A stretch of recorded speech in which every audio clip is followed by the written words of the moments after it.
A Dama de Branco da Curva da Morte. Existe uma história que circula pelas estradas do interior de São Paulo, mais precisamente em um trecho sinistro que os moradores chamam de Curva da Morte. Dizem que nas noites mais escuras e chuvosas, uma aparição assombra o local, a Dama de Branco. A lenda conta que há muitos anos uma noiva estava a caminho do seu casamento, cheia de felicidade e vestindo um lindo traje branco. No entanto, o destino interveio de forma trágica. Em um acidente violento nessa mesma curva, causado por um motorista embriagado, a jovem perdeu a vida. Seu vestido branco, antes símbolo de pureza, ficou manchado pelo infortúnio. Desde então, motoristas que se aventuram pela Curva da Morte durante a noite relatam encontros arrepiantes. Em meio à neblina densa ou sob a luz fraca dos faróis, uma figura alta e esguia, envolta em um vestido branco esvoaçante, surge de repente à beira da estrada. Ela possui cabelos longos e escuros, que por vezes cobrem um rosto que parece invisível, ou revela olhos profundos e vazios, carregados de uma tristeza infinita. Alguns afirmam vê-la flutuando sem tocar o chão, estendendo a mão como se pedisse carona. Outros juram que ela aparece no banco de trás do carro, apenas para desaparecer em um piscar de olhos, deixando para trás um ar gélido e um aroma suave de jasmim, a flor que enfeitava o cabelo da noiva em seu último dia. Há relatos de condutores que, ao tentarem desviar da aparição, acabaram sofrendo acidentes semelhantes ao que vitimou a noiva. A lenda sugere que a Dama de Branco não busca vingança, mas sim um alívio para sua alma atormentada. Ela procura por alguém que possa ajudá-la a encontrar o caminho para a paz. Ou talvez, apenas compartilhar por um breve instante a angústia que a consome. Portanto, se um dia você se encontrar na Curva da Morte, especialmente em uma noite de tempestade, dirija com cautela. E se porventura avistar uma figura pálida e vestida de branco na escuridão, evite olhar para trás, pois a Dama de Branco ainda está lá à espera. Nas sombras de Cruzeiro, longe do burburinho da cidade, erguia-se uma antiga fábrica desativada, suas janelas quebradas como olhos vazios. Ali, em meio ao metal retorcido e à poeira de anos, vivia Sebastião, um velho senhor de rosto vincado e olhar desconfiado. Sua vida era uma rotina solitária e amarga, e seu coração, endurecido pelo tempo, dificilmente se abria à compaixão. Em um dia chuvoso e frio, uma mulher idosa e maltrapilha, com olhos que pareciam carregar séculos de segredos, surgiu na entrada da fábrica, pedindo por uma esmola, um pedaço de pão, qualquer coisa. Sebastião, com a brusquidão que lhe era peculiar, negou-lhe ajuda, mandando-a embora com palavras rudes. A velha, sem levantar a voz, fixou seus olhos escuros em Sebastião e proferiu palavras num dialeto desconhecido, que ele sentiu gelar-lhe a alma. Era uma bruxa, e ele acabara de cruzar seu caminho da pior forma possível. Dias se passaram e Sebastião sentiu um mal-estar crescente. Seu corpo começou a mudar de formas sutis e aterrorizantes. Na primeira noite de lua cheia após o encontro, a transformação veio com uma dor excruciante. Seus ossos se retorceram, sua pele esticou e rompeu, e um pelo espesso e marrom escuro irrompeu por todo o corpo.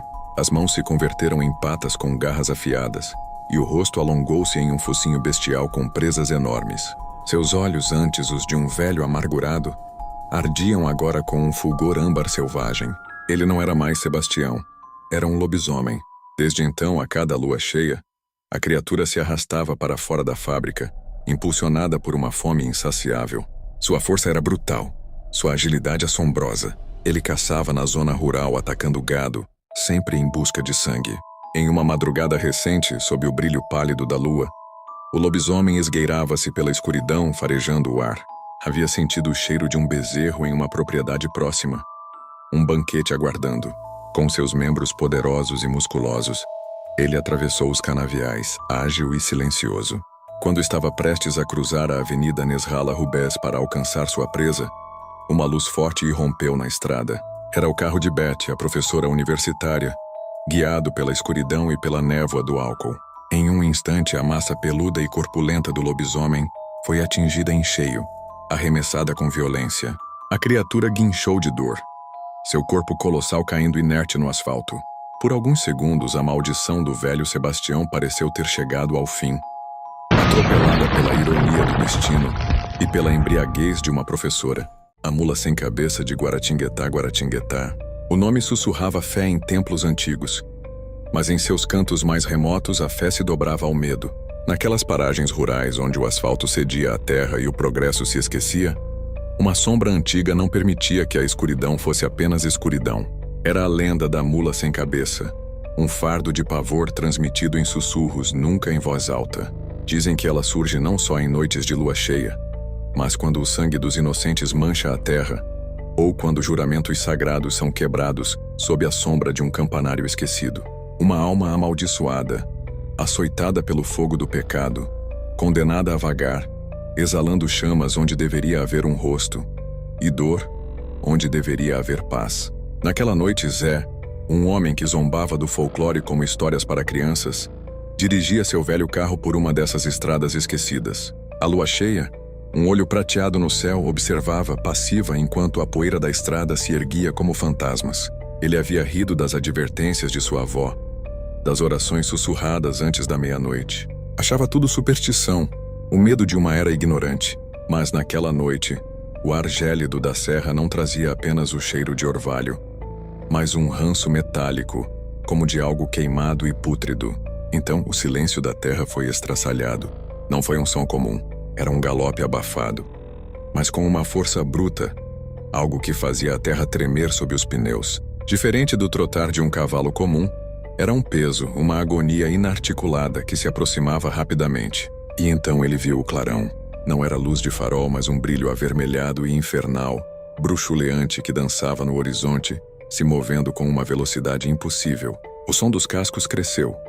Um trovão que se aproximava misturado a um chiado sibilante, como a carne se consumindo em brasas. E por fim veio o som que gelou seu sangue. Um relincho, não um relincho de animal, mas um urro primal de dor e fúria ecoando do abismo. Uma agonia que não pertencia a este mundo.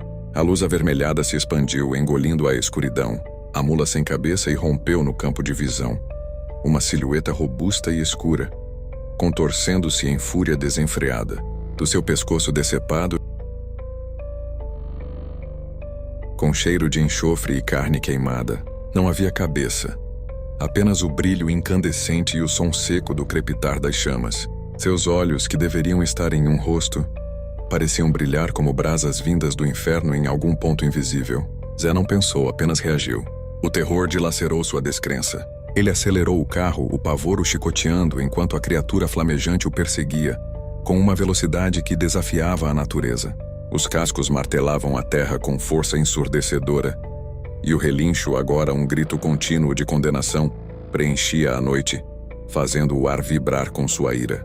Dizem que para se livrar da mula sem cabeça, é preciso ser corajoso e atirar nela com balas de prata, ou então feri-la até que sangre. Mas quem, diante daquele horror indizível, teria a força ou a sanidade para enfrentar tal visão infernal? A mula sem cabeça passou rasante, seu corpo exalando um calor insuportável, um último relincho agônico ecoando antes de mergulhar na escuridão mais densa dos pastos e da mata. O som dos cascos e do fogo se afastou lentamente, levando consigo o calor macabro, até o silêncio retornar. Agora um vazio ensurdecedor, carregado com o eco da fúria que acabara de passar. Naquela noite, Zé nunca mais foi o mesmo. As orações de sua avó, antes desprezadas, agora eram um escudo. A descrença se quebrou sob o peso daquela visão, substituída por um terror gélido e a certeza de que o véu entre os mundos era mais tênue do que se ousava imaginar. A lenda da mula sem cabeça de Guaratinguetá não é apenas uma história. É um aviso, uma ferida aberta no tecido da realidade, lembrando que certas verdades, por mais antigas que sejam, guardam um horror indizível que a razão jamais poderá explicar. E você? Teria coragem de cruzar o caminho dela em uma noite de lua cheia? Há 30 anos, o calipeiro entre Guaratinguetá e Lorena era ainda mais isolado. Um mar de árvores altas onde o vento gemia como um lamento. Foi ali que Elara, uma mulher envolta em mistério e rumores, decidiu construir seu lar. Ela não era nativa da região. Chegou um dia em uma carroça velha, trazendo consigo apenas algumas trouxas e um olhar que parecia carregar segredos antigos. Elara construiu uma pequena casa de madeira no coração da mata, longe dos olhares curiosos e dos julgamentos da pequena comunidade. Sua aparência era marcante. cabelos longos e negros como a noite, olhos verdes penetrantes e uma aura de quietude que alguns interpretavam como sabedoria, outros como algo mais sinistro.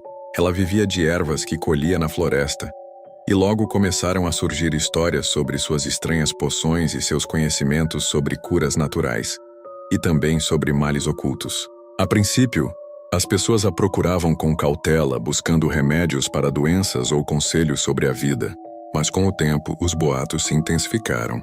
Falava-se de rituais estranhos à luz da lua, de sacrifícios de animais encontrados mortos na mata e de pedidos sussurrados a forças que ninguém compreendia.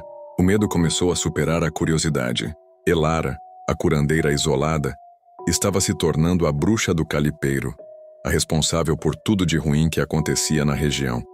Doenças no gado, colheitas ruins, desaparecimentos misteriosos. O clima de terror e superstição cresceu até culminar em uma noite de fúria. Um grupo de moradores, movidos pelo medo e pela ignorância, cercou a casa de madeira de Elara.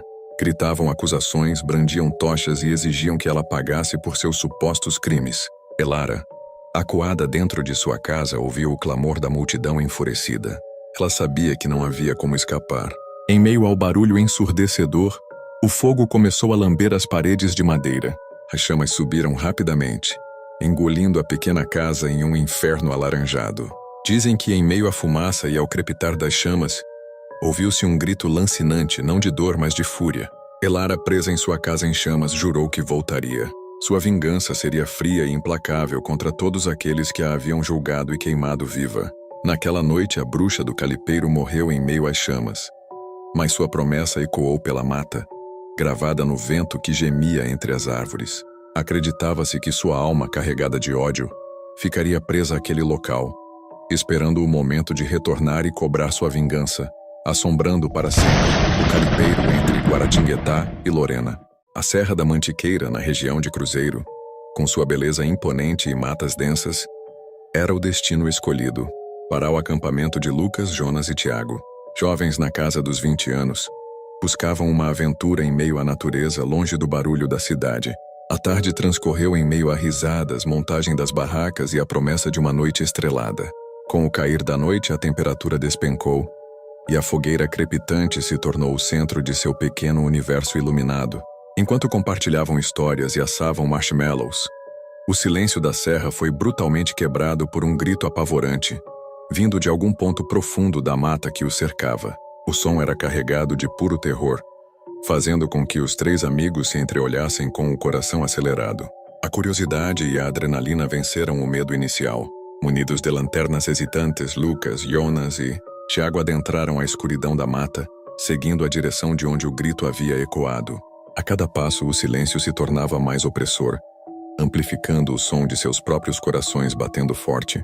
De repente, entre as árvores sombrias, eles viram uma figura alta e magra, com uma silhueta disforme contra a luz fraca da lua que escapava entre as folhas.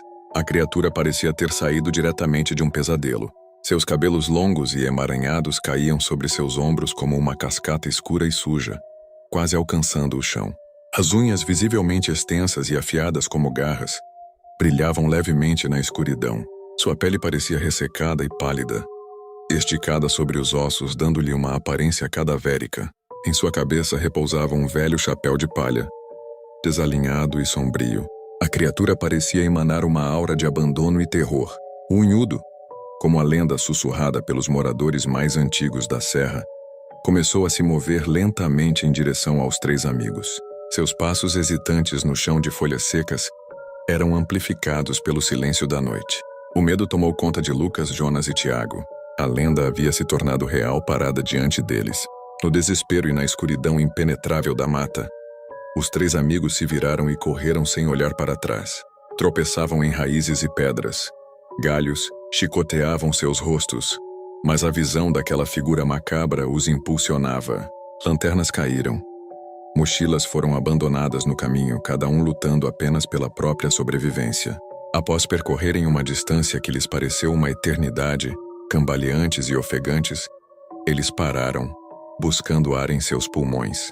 Lentamente, com o coração ainda disparado, olharam para trás na direção de onde haviam fugido. Na penumbra da noite, à beira da clareira onde haviam montado o acampamento, estava o Unhudo. A criatura permanecia imóvel em pé ao lado da fogueira que ainda bruxuleava, como se estivesse simplesmente esperando. Sua silhueta alta e macilenta recortava o céu estrelado, uma sentinela sombria, aguardando o retorno daqueles que ousaram perturbar seu domínio na Serra da Mantiqueira.